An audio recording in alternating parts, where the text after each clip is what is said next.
नमस्कार दोस्तों, स्वागत है आपके अपने YouTube चैनल विक्ट्री पथ में। आपको हमारे ये वीडियो आपको अच्छी लगी तो चैनल को सब्सक्राइब करें, वीडियो को लाइक करना मत भूलें। मनुष्य चाहे कितना भी प्रयास क्यों ना कर ले, कितना भी प्रयत्न क्यों ना कर ले, उसे अपने कर्मों का फल तो भोगना ही पड़ता है।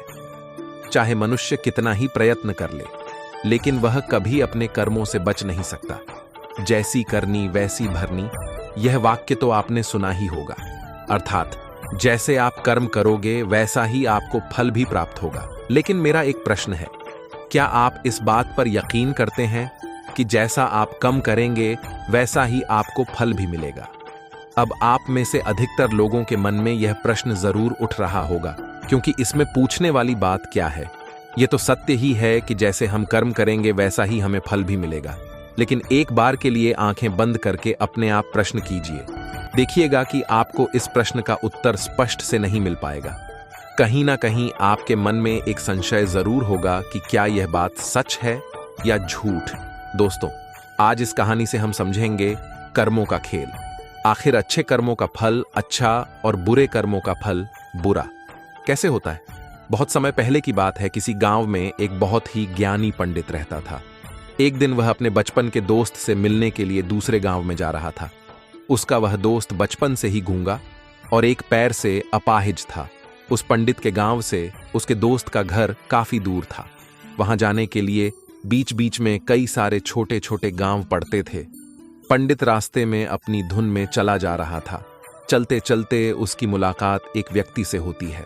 रास्ते में उसे एक आदमी मिलता है जो ऐसा लगता था कि वह किसी का इंतजार कर रहा था, और वह भी पंडित के साथ चलने लगता है। उस आदमी को देखकर पंडित बहुत खुश हो जाता है। उसने सोचा, चलो अच्छा हुआ, साथ साथ चलने से उसका सफर आसानी से कट जाएगा। बात की शुरुआत करने के लिए उस पंडित ने उस व्यक्ति से उसका नाम पूछा, तो उसने अपना नाम धर्मराज बताया। पंडित को यह नाम कुछ अजीब सा लगता है, लेकिन उसने नाम के विषय में कुछ और पूछना उचित नहीं समझा। दोनों धीरे धीरे साथ में चल रहे थे। तभी रास्ते में एक गांव आता है। गांव का प्रवेश द्वार आते ही धर्मराज ने पंडित से कहा, तुम आगे चलो, मुझे इस गांव में एक काम है, मैं तुमसे आगे मिलता हूं। पंडित ने कहा, ठीक है। वह आगे रास्ते में चल देता है। कुछ देर बाद उस गांव में खबर फैली कि एक व्यक्ति को सांड ने अपनी सींग में फंसाकर मार दिया है। जैसे ही सांड ने उस व्यक्ति को मारा, ठीक कुछ ही देर में धर्मराज पंडित के पास आ गया और फिर दोनों चलना शुरू कर देते हैं और चलते चलते एक दूसरे गांव के द्वार पर पहुंच जाते हैं। उस गांव के बाहर एक बड़ा और विशाल मंदिर बना हुआ था। वहां पर आराम करने की सुविधा काफी बढ़िया लग रही थी। पंडित के दोस्त का घर अभी वहां से बहुत दूर था और रात भी होने वाली थी।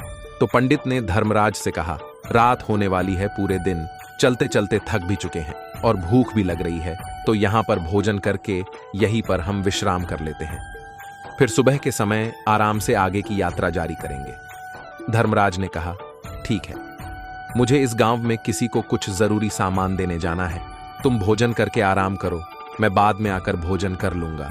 इतना कहकर वह वहां से चला जाता है। लेकिन उसके जाने के कुछ समय बाद, कुछ ही देर बाद धुआं उठता हुआ दिखाई देता है और देखते ही देखते पूरे गांव में आग लग जाती है। पंडित ने हैरानी से सोचा कि यह धर्मराज जहां भी जाता है वहां कोई ना कोई अनहोनी जरूर हो जाती है, कुछ तो गड़बड़ है इस व्यक्ति में। लेकिन पंडित ने रात्रि में धर्मराज से कुछ भी पूछना उचित नहीं समझा और वे दोनों सो गए। सुबह होते ही दोनों फिर से अपनी यात्रा शुरू कर देते हैं। कुछ देर चलने के बाद रास्ते में फिर से एक गांव आता है। धर्मराज ने फिर पंडित से कहा, आप आगे चलिए, मुझे इस गांव में अपने मित्र से मिलने जाना है, मैं अपने दोस्त से मिलने के बाद आगे रास्ते में मिलूंगा। यह कहकर धर्मराज वहां से चला गया। लेकिन पंडित इस बार आगे नहीं गया।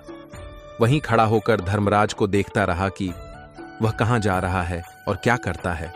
तभी थोड़ी देर बाद लोगों की आवाज सुनाई देने लगी कि एक व्यक्ति को सांप ने काट लिया है और उसकी मृत्यु हो गई है। ठीक उसी समय धर्मराज फिर पंडित के पास पहुंच गया। लेकिन इस बार पंडित से रहा नहीं गया और उसने धर्मराज से पूछ ही लिया कि तुम जिस भी गांव में जाते हो वहां कोई ना कोई अनहोनी जरूर हो जाती है, क्या तुम मुझे बता सकते हो, यह ऐसा क्यों हो रहा है? धर्मराज ने कहा, पंडित जी, आप तो मुझे बहुत ध्यानी मालूम पड़े थे, इसीलिए मैं आपके साथ चलने लगा था, क्योंकि ध्यानियों का साथ बहुत अच्छा होता है। परंतु आप अभी तक समझ नहीं पाए कि मैं कौन हूं। पंडित ने कहा, मैं समझ गया हूं, लेकिन मुझे कुछ शंका है। अगर आप ही अपना उपयुक्त परिचय दे दें तो मेरे लिए आसानी होगी। तब धर्मराज ने जवाब दिया कि मैं यमदूत हूं और यमराज की आज्ञा से उन लोगों के प्राण हरण करता हूं जिनकी उम्र पूरी हो चुकी है। हालांकि पंडित को पहले से ही इस बात की आशंका थी, फिर भी धर्मराज के मुंह से यह बातें सुनकर वह घबरा गया। लेकिन वह हिम्मत करके पूछता है कि अगर तुम सच में यमदूत हो तो मुझे बताओ, अगली मृत्यु किसकी है? धर्मराज ने जवाब दिया, अगली मृत्यु तुम्हारे उसी मित्र की है जिससे तुम मिलने जा रहे हो, और उसकी मृत्यु का कारण भी तुम ही बनोगे। ये बात सुनकर पंडित सहम गया और सोच में पड़ गया कि अगर सच में यह धर्मराज जी हम दूध हुआ तो उसकी बात भी सच होगी और उसके कारण मेरे बचपन के सबसे अच्छे मित्र की मृत्यु हो जाएगी। तो सबसे अच्छा तो यही होगा कि मैं अपने मित्र से मिलने ही ना जाऊं। कम से कम मैं उसकी मृत्यु का कारण तो नहीं बनूंगा। धर्मराज ने मुस्कुराते हुए कहा, तुम जो सोच रहे हो वह सब मुझे पता है, मगर तुम्हारे अपने मित्र से मिलने न जाने से नियति नहीं बदल जाएगी। तुम्हारे मित्र की मृत्यु तो निश्चित है और वह अगले कुछ ही पलों में घटित होने वाली है। महाकाल के मुंह से ऐसी बातें सुनकर पंडित को झटका लगा, क्योंकि महाकाल ने पंडित के मन की बातें पढ़ ली थी, जो कि एक सामान्य व्यक्ति के लिए संभव नहीं है। अब पंडित को विश्वास हो गया कि यह धर्मराज सचमुच में यमदूत ही है। जब पंडित को यह पूर्ण विश्वास हो गया कि धर्मराज जी यमदूत हैं, तो वह घबरा गया। वह अपने मित्र की मृत्यु का कारण नहीं बनना चाहता था, इसीलिए वह पलटकर अपने गांव की तरफ वापस जाने लगा।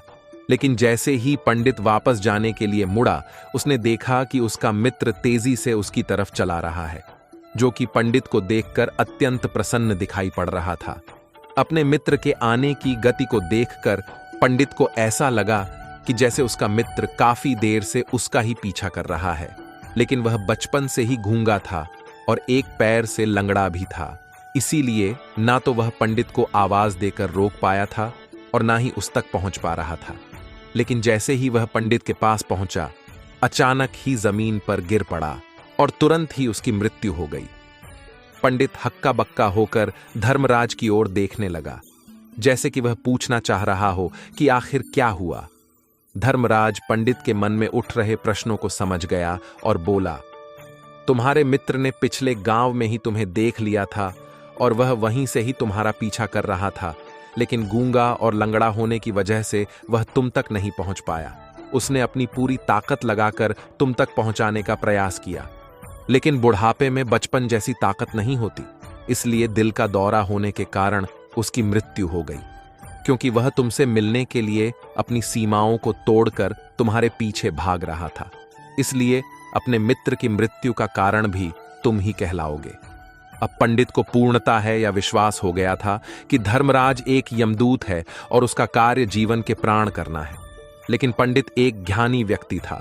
वह यह भी जानता था कि मृत्यु पर किसी का वश नहीं है, सबको एक न एक दिन मरना ही है। यही सोचकर उसने अपने आप को संभाल लिया। लेकिन अचानक ही पंडित के मन में अपनी मृत्यु के बारे में जानने की इच्छा हुई। इसलिए उसने धर्मराज से पूछा कि जब मृत्यु मेरे दोस्त की होनी थी तो तुम शुरू से ही मेरे साथ क्यों चल रहे थे? यह प्रश्न सुनकर धर्मराज जोर से हंसा और बोला, मैं तो हर पल हर क्षण सभी के साथ चलता हूं, किंतु लोग पहचान नहीं पाते, क्योंकि लोगों के पास अपनी समस्याओं के अलावा किसी और व्यक्ति, वस्तु या घटना के बारे में सोचने समझने या उसे देखने का समय ही नहीं होता। पंडित ने कहा, तो क्या तुम यह बता सकते हो कि मेरी मृत्यु कब, कहां और कैसे होगी? महाकाल ने कहा, हालांकि किसी भी सामान्य जीव के लिए अपनी मृत्यु के बारे में जानना ठीक नहीं है, क्योंकि कोई भी जीव हो या जानवर, वह अपनी मृत्यु के बारे में जानकर बहुत दुखी हो जाता है। हालांकि तुम ज्ञानी व्यक्ति मालूम पड़ते हो और तुमने जिस तरीके से अपने मित्र की मृत्यु को सहन कर लिया है, उसे देखकर लगता है कि तुम अपनी मृत्यु के बारे में जानकर भी दुखी नहीं होंगे। महाकाल ने कहा, तो सुनो, तुम्हारी मृत्यु आज से ठीक 6 महीने बाद आज ही के दिन किसी दूसरे राज्य में फांसी लगने से होगी, और सबसे हैरानी की बात तो यह होगी कि तुम स्वयं ही खुशी से उस फांसी को स्वीकार कर लोगे। इतना कहकर धर्मराज वहां से चला गया, क्योंकि अब धर्मराज के पास पंडित के साथ चलते रहने का कोई कारण न था। इसके बाद पंडित ने अपने मित्र के शरीर का अंतिम संस्कार किया और यथाशक्ति उसके क्रियाकर्म करके अपने गांव वापस आ गया। लेकिन कोई व्यक्ति कितना भी ज्ञानी क्यों ना हो, अपनी मृत्यु के बारे में जानकर दुखी तो होता ही है, और मृत्यु से बचने का कोई ना कोई उपाय भी खोजना है। तो पंडित ने भी वही किया। क्योंकि पंडित विद्वान था, इसलिए उसकी पहचान उस राज्य के राजा तक थी। पंडित ने सोचा कि राजा के पास तो कई सारे ज्ञानी मंत्री हैं, वह मेरी मृत्यु से संबंधित समस्या का कोई ना कोई समाधान निकाल ही लेंगे। पंडित यही सब सोचता हुआ राज दरबार में पहुंच जाता है और राजा को सारी घटना के बारे में बताता है। राजा ने अपने मंत्रियों को सारी समस्या बताई और उनसे सलाह मांगी।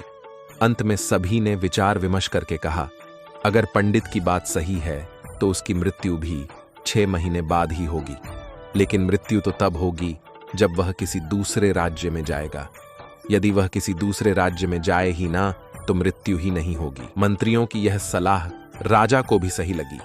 इसके बाद पंडित के रहने की सारी व्यवस्था महल में ही कर दी गई और राजा के आदेश के बिना उस पंडित से किसी को भी नहीं मिलने दिया जाता था। लेकिन पंडित कहीं भी आ जा सकता था, ताकि पंडित को यह ना लगे कि वह राजा की कैद में है। परंतु पंडित डर के मारे स्वयं ही कहीं आता जाता नहीं था। धीरे धीरे महीने गुजरते गए और पंडित की मृत्यु का समय नजदीक आने लगा, और अंततः वह भी दिन आ गया जिस दिन पंडित की मृत्यु होनी थी। तो जिस दिन पंडित की मृत्यु होनी थी, उसकी एक रात पहले पंडित डर के मारे जल्दी ही सो गया, ताकि जल्दी से वह रात बीत जाए और अगला दिन आ जाए, ताकि उसकी मृत्यु टल सके। यही सोचकर वह जल्दी सो जाता है। लेकिन पंडित को नींद में चलने की बीमारी थी और अपनी इस बीमारी के बारे में वह स्वयं ही नहीं जानता था। तो फिर राजा मंत्री या किसी वेद को इसके बारे में बताने का कोई प्रश्न ही नहीं उठाता। पंडित अपनी मृत्यु को लेकर बहुत चिंतित था। वह पिछले कई दिनों से ठीक से सो भी नहीं पा रहा था, और नींद में चलने की बीमारी भी तभी होती है जब व्यक्ति ठीक से सो नहीं पा रहा हो। तो उस रात भी पंडित को नींद में चलने का दौरा पड़ा। वह उठा और महल से निकलकर अस्तबल में गया। क्योंकि पंडित राजा का खास मेहमान था, इसलिए किसी भी पहरेदार ने उसे नहीं रोका और ना ही किसी तरह की कोई पूछताछ की। अस्तबल में पहुंचकर वह सबसे तेज चलने वाले घोड़े की पीठ पर सवार होकर नींद में ही अपने राज्य की सीमा से बाहर दूसरे पड़ोसी राज्य में चला गया।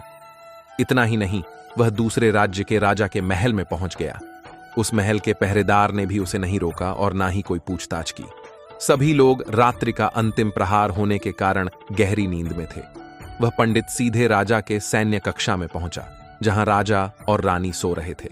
वह पंडित वहीं जाकर सो गया। सुबह हुई तो राजा ने पंडित को रानी के बगल में सोया हुआ देखा, तो राजा बहुत क्रोधित हो गया। राजा ने पंडित को कैद करने का आदेश दे दिया। पंडित गिरफ्तार हो गया। लेकिन पंडित तो बौछक्का था, उसे तो कुछ समझ नहीं आ रहा था कि आखिर वह दूसरे राज्य में और राजा के सैन्य कक्षा में कैसे पहुंचा। लेकिन वहां उसकी यह सब सुनने वाला कोई नहीं था। अगली सुबह राजा ने पंडित को दरबार में पेश करने का आदेश दिया। कुछ देर बाद उस पंडित को दरबार में लाया गया। पंडित को देखते ही राजा इतना बबूला हो गया कि उसे फांसी पर चढ़ा देने का हुक्म सुना दिया। फांसी की सजा सुनकर पंडित काम किया, लेकिन फिर भी थोड़ी सी हिम्मत जताकर राजा से बोला, महाराज, मैं नहीं जानता कि मैं राजमहल तक कैसे पहुंचा।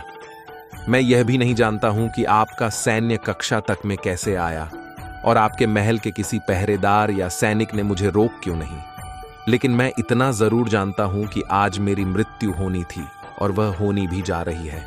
राजा को यह बात थोड़ी अजीब लगी।